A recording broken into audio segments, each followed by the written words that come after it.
All right, chat. The dark reality of Hollywood body transformations. Did I tell y'all ever that I think I told y'all I want to become an actor. I really do. But the body transformations are one thing, bro. Because you can go from looking like this, being buff as fuck. It's just a lot of shit you gotta go through. But with that being said, y'all ain't here for me. Y'all here for this fucking video. Fuck y'all. No, I'm playing. I'm playing, bro. Lock in with me.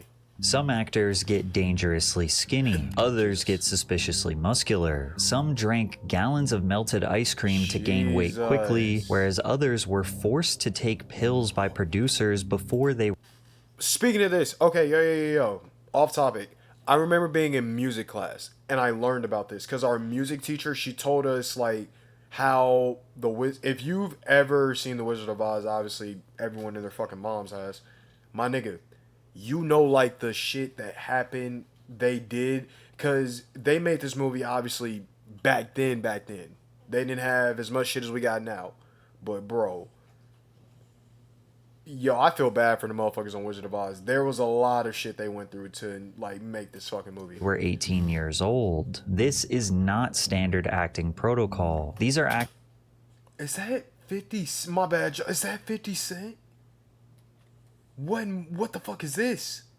actors who risked serious injury or death all for the sake of a role, and in some cases, the damage lasted the rest of their lives. Today we are looking at the dark side of Hollywood body transformations, starting with Tom Hanks, who's lucky he did not pass away while filming Castaway. Yo. In the film, Hanks plays the role of Chuck Noland, a FedEx executive whose plane crashes into the Pacific Ocean, leaving him stranded on an island for 4 years. At the time, Hanks's natural body weight was around 185 pounds, but his physical stature in real life would not accurately match the character he was portraying. So for the early scenes before the crash, where Chuck is still living a normal, comfortable life, Tom intentionally packed on nearly 50 pounds to reflect a man who eats all your favorite calorie-dense comfort foods like burgers, fries, and milkshakes. Okay. Gaining the weight was essential to make the Good movie, by the way. body transformation even more dramatic, going from slightly overweight to dangerously underweight. After filming the first half of the movie, production shut down for an entire year so Hanks could lose the weight and come back looking like someone who'd been surviving off coconuts and fish. And this is where things got brutal. He went on an extreme diet, eating mostly vegetables, fish, and drinking water. Ain't nothing wrong with that though. No sugar, no refined carbs, no red meat. Basically just enough. Okay, chat. Again, off topic. I'm gonna stop pausing. I feel like even with acting, because I do want to step foot in this shit, right? The body transformation, the eating and shit, bro. You got to change your eating habits along. It's like, bro, it's like you're boxing, except, nigga, you're just not, getting in the ring. Cause god damn, cause Tom Hanks went from that and him and Castaway. Good lord, bro. Food to keep him standing. To burn even more calories, he added daily cardio, running and swimming every day. By the time filming resumed, he looked like a completely different person. On top of the dangerous weight loss, Hanks got a small cut on his knee that seemed harmless at first until it got infected and turned into a serious problem. His body didn't have enough nutrients to fight it off. He said, "I got an infection from a cut and it was eating its way through my leg. I didn't know it, I just thought I had a sore." He ended up in the hospital for 3 days and the film production was shut down for almost 3 weeks. But it gets worse. Years later, Tom revealed he had developed type 2 diabetes, and his doctors told him it was partially because of how often he had pushed his body to extreme lengths for roles, with Castaway being one of the worst. Even though the film earned him an Oscar nomination and is considered one of his best performances, it also may have left him with permanent health issues. And while Tom Hanks transformed while chasing an Oscar, 50 Cent risked his life for a film that I fucking knew it. What movie is this? Who let him do this? This looks horrible. When was this a thing? I kid you not. I have gone throughout my whole life and I have never seen this shit. Yo. He actually looks like Starving Marvin, bro. I don't throw that joke around a lot, but gang, God, this does. Don't ever do this shit again, 50. Nobody saw. No awards, no acclaim, just a brutal weight cut for a role that did not give him the credibility he was hoping for. But real quick, have you ever Googled your names? They are to keep. You may are personal in gives you an fraud Patrick C.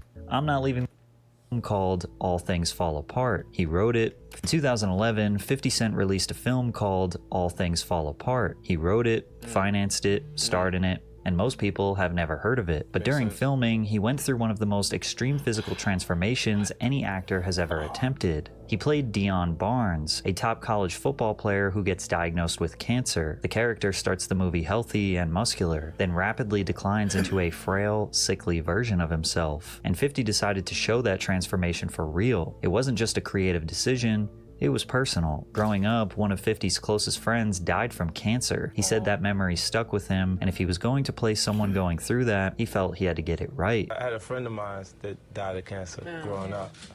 So it was exciting. And when I was making the physical transformation, I concentrated on how he actually looked to me. His routine sounds simple, but it nearly killed him. Every day he ran on a treadmill for a total of 3 hours. When the fatigue set in, he'd slow to a walk, but he never stopped completely. Plus, he was doing this while barely eating anything of substance, just a liquid-only diet. No processed food, barely any calories. Which would, y'all don't do that. I tried, like, if y'all don't know, I used to be fat as fuck. I tried that shit. Don't do it, bro. It's gonna fuck you up. Do the cardio. I still do the cardio, but like the liquid diet and not eating, don't do it, because it will literally fuck you up, man. It's just protein shakes, coconut water, and unsweetened juice. With so few calories, his body burned through all the fat and most of his muscle, and the side effects were obvious. He looked unrecognizable. His cheeks were sunken in, his frame looked like skin and bones, and his eyes looked visibly exhausted. He later admitted he was constantly lightheaded and had to mentally force himself not to eat. I was starving. I would have to restrain myself. I had to discipline myself not to actually eat. When the transformation was complete, he had lost 54 pounds in just 9 weeks, dropping from 214 to 160, which may not sound extreme to some, but when you're naturally a big guy like 50 Cent, that kind of weight loss can be seriously dangerous. And although 50 took the role as seriously as anyone could, the film didn't do nearly as well as he hoped. It had a small budget and barely got distributed. After bouncing around a few film festivals, it eventually landed on BET a year later, but it received no awards and barely got any attention. And the craziest part about this was that nobody asked him to do it. The director didn't tell him to drop the weight. It wasn't in the script nor in the contract. 50 just wanted to prove to everyone that he could be a serious actor. I applaud it, bro. He literally stepped in his bag. 50 is not a bad actor either, so it's like, you feel me? But props. And dedicate the film to his late friend. It did not earn him the Hollywood credibility he was chasing, but it still stands as one of the most extreme body transformations any actor has ever done. People have used photos of this role to mock 50 or troll him because, out of context, it could look funny, but it's arguably one of the most impressive things he has done in his entire career. I've never seen and while this 50 shit. Cent pushed himself by choice, Judy Garland was Dog. Like I said, if you were in music class and they told you what happened, like even filming and what happened to her and what they did, I think literally, I think I seen the updated photo. Because, bro, she does not look, I don't know, I could be wrong. Because they told me this shit when I was mad young. Like I said, if you were in music class when they told you about this shit, you know.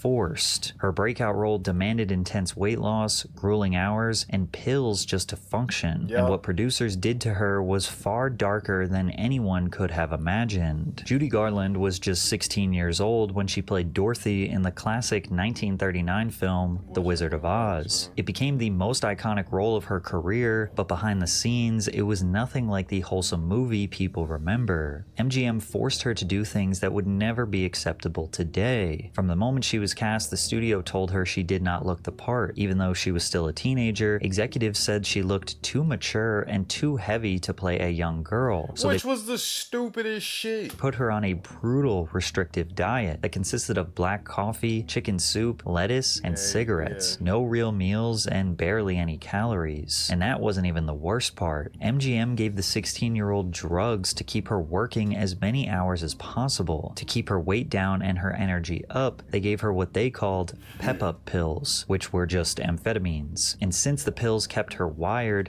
they had to knock her out at night with barbiturates. She said, they'd give us pep-up pills to keep us on our feet long after we were exhausted. Then they'd take us to the studio hospital and knock us out with sleeping pills. Okay, I didn't know that part. She might have left out some details. On top of the pills and starvation, MGM modified her physical appearance. She wore a tight corset to flatten her chest, rubber discs in her nose to narrow its shape, and dental caps to fix her smile. The iconic Dorothy look was manufactured down to the smallest detail. Studio head Louis B. Mayer, one of the most powerful men in Hollywood at the time, would walk up behind her and place his hands on her chest to fix her posture. Judy later said she felt completely powerless. She couldn't speak out or push back because she knew her entire career would be over. And keep in mind, she was only 16 years old at the time. The Wizard of Oz became a massive hit that will be remembered for generations, and Judy's performance turned her into a star, but it came at a cost. The same pills that kept her working as a teenager became he showed it at the beginning. I thought I recognized her. Gang. She ain't looking good. And this is not on her. Fuck that studio because, bro, I get, like I said, it was a different time, 1939. I get it was a different time, but, bro, no 16-year-old, no child should ever go through this shit to get the final results of this shit. Lifelong addiction. Judy Garland tragically died of a barbiturate overdose at just 47 years old. If she never did The Wizard of Oz, she might have never become a Hollywood star. Yeah. Then again, she probably would not have died so young. Yeah. We've seen actors rapidly lose weight by basically eating nothing but air, and then there's Rob McElhenney, who ate a ton. But, okay, guys, even on The Wizard of Oz, bro, there was, like, other shit that I'm not... Look that shit up yourself. Ton of ice cream to make himself look like a slob. Again, nobody asked Rob to do this. His inspiration came from watching the legendary sitcom Friends. As the seasons evolved, the entire cast seemed to level up, appearing better looking due to larger paychecks to consume healthier foods, afford dietitians, and the pressure to maintain Hollywood beauty standards. Rob thought it would be hilarious to have the opposite transformation as his show, It's Always Sunny in Philadelphia, got more successful. And I thought, I'd never seen a show in which the characters or the actors specifically tried to look worse as the show progressed. And I thought that if there was ever going to be a show in which that would make sense, then this would be it. So I embraced it. And I decided to look as terrible as possible. And gaining 50 pounds was a huge part of that. Rob discovered the secret to gaining weight: drink as many calories as possible. I would have my assistant in the morning go out and buy a gallon of ice cream, and he would put it out on the counter, and I wouldn't eat it until 4 o'clock in the afternoon because it would melt, and I would drink it. You would drink melted ice cream? Yeah, because you can drink that many calories a day, you can't eat that many calories. At least I can't. He started having chest pains, and his doctor... Yeah, motherfucker, that's horrible! ...begged him to stop attempting to gain weight. However, it paid off, because Fat Mac produced some of the funniest moments in It's Always Sunny history. I gotta watch this show. What is your confession? I'm fat. Oh, what's up, bitch? I did it! I'm 200 pounds. I'm as big as my avatar.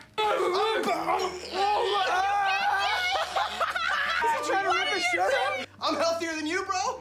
Well, I wouldn't exactly say you're healthy. You have type 2 adult onset diabetes. I mean, they're delicious. They're full of carbs, which is great for a pump, and they're cheap as I gotta watch this show. The best part about Fat Mac was the redemption arc, as he was able to use this as an opportunity to get ripped beyond belief and shock the whole crew. Okay, everybody, are you ready? Bam! All right, what's up? What's going on? Oh, well, I got into really good shape. I don't really know what's going on here, though. You look like a baby. Yeah, like so a just toddler. We're not gonna... Why did I do it? Nobody knows. We don't know.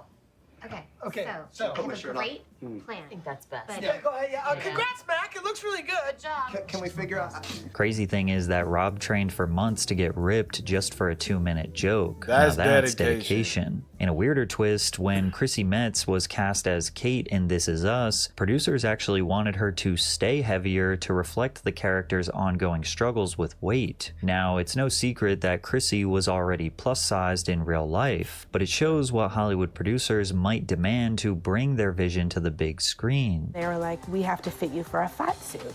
I was like, what?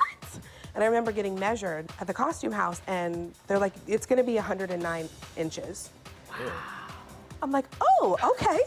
they called it the couch. Like, that's what we ended up calling it on the shoot was, oh, here's Chrissy's couch, because it's basically couch cushions. There's a story that I literally got stuck in my trailer. We had a separate dressing tent because I couldn't go in and out of my trailer. So we had it on the stage or on location, wherever we were. And one day I forgot my phone or I forgot something that was important. I ran back and she's a big gal. I got stuck in the trailer. And I thought, who's gonna find me? And this kind of begs the question if actors actually need to change their bodies. With CGI and a little bit of movie magic, anything. I feel like nowadays, no. Nowadays, I feel like an actor can be lazy as fuck when it comes to lifting. Y'all niggas know Jason Momoa, Aquaman? Jason Momoa himself has even said he doesn't like weightlifting. That nigga does not touch weights. And he looks like that. I'm just saying. It's just really crazy because nowadays, bro, like how, you know, back then, these motherfuckers would have to, like, go. Who remember, if you've seen a picture of Chris Pratt prior to what he looks like now, you would be like, damn. Because it's, like I said, it's really crazy. Especially, like I said, the making of the Wizard of Oz, bro. Anything is possible. It's really crazy. And some actors straight up refuse to make a drastic change. I don't even think Robert Pattinson got to make a change. Why would they want Robert Pattinson to make a change? I don't really feel like this nigga needs to gain or lose weight. I feel like he's the perfect physique. I don't fucking know. You know what I'm trying to say. I just can't. Physique. He's perfect. And obviously goated as the Batman too. Like Robert Pattinson, who took a different path when preparing for the Batman. Now, again, I'm sorry, chat, for pausing, but this shit got me hella intrigued now. But for the Batman, bro, I deadass thought this motherfucker was like finna get jacked like on some Ben Affleck shit. I thought this nigga was finna, you know, cause when you look at Batman, the nigga is big as fuck. He jacked as shit. He big as fuck, man. But he killed this motherfucker as Batman though. I don't really care. Robert deliberately avoided the intense bulking routines typical of superhero portrayals. In a 2020 interview with GQ, he said, "I think if you're working out all the time, you're a part of the problem. You set a precedent. No one was even doing this in the 70s. Even James Dean. He wasn't exactly ripped." This stance was clearly the opposite to previous Batman actors. But the thing is, Pattinson still had a great physique. He did some training, including bodyweight exercises, long-distance runs, and military-style sandbag workouts. By no means was he scrawny or out of shape. A lot of the feelings that Robert did not do enough come from the fact that Hollywood body standards have changed significantly. Because Tobey Maguire's body transformation for Spider-Man back in the day was being treated like he transformed. Y'all want to talk about fucking body transformation? Nigga. Every Spider-Man actor, except Andrew Garfield, I don't know if that nigga changed, but Tom Holland, this nigga, bro.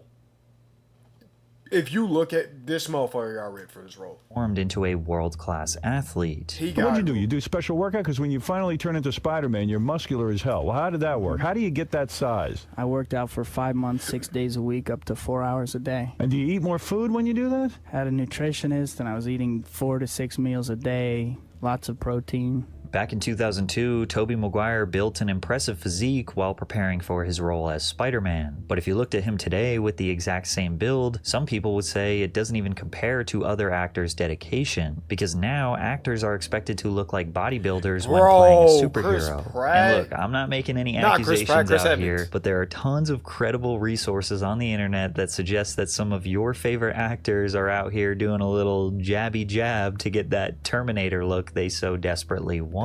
So when Robert Pattinson showed up in The Batman with a body that looked, well, naturally attainable, people wanted to criticize him. As a bodybuilder and steroid user, I find it pretty criminal.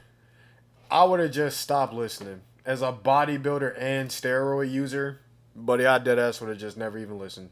I swear to God, a nigga uttered these words to me as a bodybuilder and steroid user, you got it. You literally got it. That's literally a person coming up to me saying like, hey, why don't you... You got it. I promise you got it. You got it. You fucking got it. I just don't care. You got it. how widespread the usage and denial of usage of PEDs is in Hollywood. It puts in a lot of effed up body image issues, and then they go on and do news stories about X, Y, or Z workout or diet or trendy fitness thing that helped them achieve their goals. Meanwhile, they'd be looking very different without the large amounts of PEDs they're using. Actors don't necessarily need to be jacked to play the role because Batman is the world's greatest detective, and that alone is enough to tell his stories. Although if you put Robert Pattinson's body next to Tobey's from 2002, it's not that different, but one was called jacked while the other was criticized. It just goes to show what used to be impressive is now considered the bare minimum, and what used to be the bare minimum doesn't even make it past the audition. And while some questioned Pattinson's dedication, Christian Bale went so far for his role that it nearly killed him. When people talk about actors transforming the— Damn, so... Oh, Christian, what movie is this? What the fuck? And this is Christian Bale? Nigga, Batman? Bane fucked you up this bad? Damn! Joker fucks you up like this, my nigga, damn. Their bodies to the extreme for a role, Christian Bale in The Machinist always comes up. In the 2004 film, Bale plays Trevor Resnick, a factory worker so plagued by guilt and paranoia that he hadn't slept in a year. Obviously, a guy like that would not look too healthy, so instead of relying on CGI or special effects, Bale decided he'd actually become that guy in real life. He dropped down to an insanely low 120 pounds, which is scary considering he's 6 foot tall. That's the kind of weight that would put most people in a hospital bed, not on a movie set. His diet wasn't just restrictive, it was borderline starvation. For months, he survived exactly on 1 can of tuna and 1 apple per day. No processed sugar, no real fat, basically 0 nutrients. To keep hunger at bay, Bale smoked cigarettes constantly and chugged black coffee just to have enough energy to stay awake. He initially wanted to push it even further to around 100 pounds, but the producers had to step in because they thought he actually might die. He changed so drastically, it makes anyone else who lost weight for a role look like they did not even try. He lost all muscle mass, his skin became paper thin, and his bones stuck out in every scene. Bale later described it as feeling like his body did not even belong to him. He was so— Dog, he just... Oh, what the fuck? Damn, Batman, what the fuck, man? Oh, bruh. They done gave Batman that white. This what happens when you stop protecting Gotham, ladies and gentlemen. This what happens when you let Robert Pattinson take your place. No, I'm fucking with y'all. Like, Jesus, did he at least earn an award? I've never seen this movie. I've literally never seen this shit. This is some... It's crazy, bro, because... Wow, that's a lot of fucking dedication for this shit. So malnourished that he'd sometimes zone out and completely forget where he was while filming. Even basic tasks like standing up or walking up a flight of stairs became exhausting. He said, when you're so skinny that you can hardly walk up a flight of stairs, you're like, this being a pure thought, it's like you've abandoned your body. The drastic weight loss left Bale visibly emaciated. Immediately after filming Wrapped, Bale faced another body transformation challenge. He had to rapidly bulk up to 220 pounds in just 6 months for his next role as Batman Begins. Although The Machinist wasn't a major success following its release, Bale's physical transformation turned it into a cult classic, earning him a reputation as one of Hollywood's most extreme method actors. And we all know that method actors are so incredibly dedicated to their roles that they can often go insane, even potentially losing their lives for their art. But if you want to hear more about that, check out this video. That shit is 33 minutes shot. Y'all ain't gonna lock in with me for that long, but that shit is crazy to see, bro. Like, fucking chat. Let me know what y'all think, man. Let me know which one's the craziest. Let me know if y'all have one that he didn't put, cause